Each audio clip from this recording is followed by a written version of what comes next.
দর্শক, যেমনটি শিরোনামে জানিয়েছি, পুলিশের গুলিতে লালবাগে কলেজের শিক্ষার্থী সাইফুল্লাহ নিহতের ঘটনায় থানায় মামলা না নেওয়ার অভিযোগ পরিবারের এবং শিক্ষার্থীদের ক্ষোভ দেখা দিয়েছে। এই মুহূর্তে লালবাগ থানার সামনে আছেন আমাদের স্টাফ করেসপন্ডেন্ট আবির আহমেদ। আমরা সরাসরি যুক্ত হচ্ছি তার সঙ্গে। আবির, আপনি এই মুহূর্তে থানার সামনে আছেন। আপনার কাছে জানতে চাই যে শিক্ষার্থীরা যেহেতু ক্ষোভ জানিয়েছে, ওখানে শিক্ষার্থীরা জড়ো হয়েছেন কিনা, আর ওখানকার সার্বিক পরিস্থিতি আপনি কেমন দেখছেন?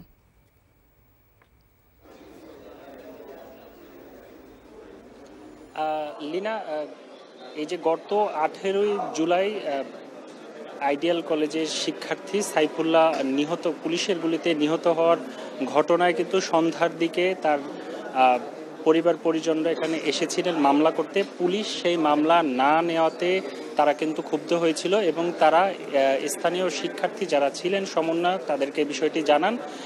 এরপরে কিন্তু 2-3 ঘন্টা পরে রাতের দিকে কিন্তু মধ্যরাতের দিকে কিন্তু এখানে শিক্ষার্থীরা এই জায়গাটিকে ঘিরে রেখেছেন। কিছুক্ষণ আগেও এখানে শিক্ষার্থীরা ছিল, এখনও আছেন।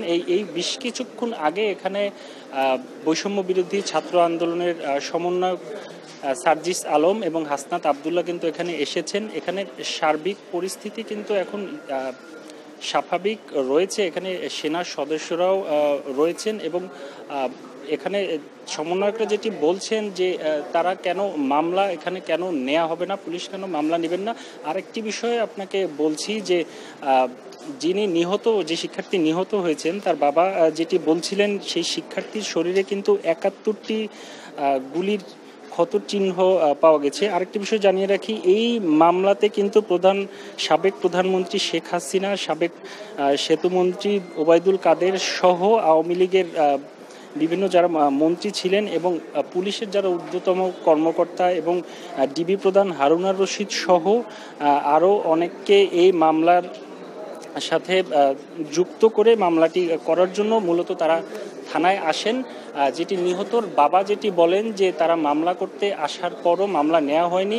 গত কয়েকদিন ধরেই তারা এই থানাতে এসেছিলেন মামলা করার জন্য, কিন্তু সেই মামলাটি গ্রহণ করা হয়নি। তাদেরকে আশ্বাস দেওয়া হয় যে মামলা নেওয়া হবে, কিন্তু তাদেরকে বিভিন্নভাবে নানা অজুহাত দিয়ে এই থানাতে ঘুরানো হয়েছে। আজকেও তারা সন্ধ্যায় সেই একইভাবে এইখানে আসেন মামলা করতে এবং কিছুক্ষণ পরে ওসিকে তারা এখানে ওসি বলেছিলেন তাদেরকে ফোনে, যে তারা যেটি বলছেন যে ওসি তাদেরকে জানিয়েছেন যে তারা মামলাটি গ্রহণ করবেন এবং কিছুক্ষণ পরে কিন্তু ওসি এই জায়গা ভারপ্রাপ্ত কর্মকর্তা ওসি যিনি এই এলাকা ত্যাগ করে তিনি চলে যান। তারপর থেকেই কিন্তু 2 ঘন্টা পরে বিক্ষুব্ধ শিক্ষার্থীরা এই জায়গায় অবস্থান করেন এবং সর্বশেষ এখানে সেনাবাহিনীর অবস্থান আপনাকে দেখাচ্ছি।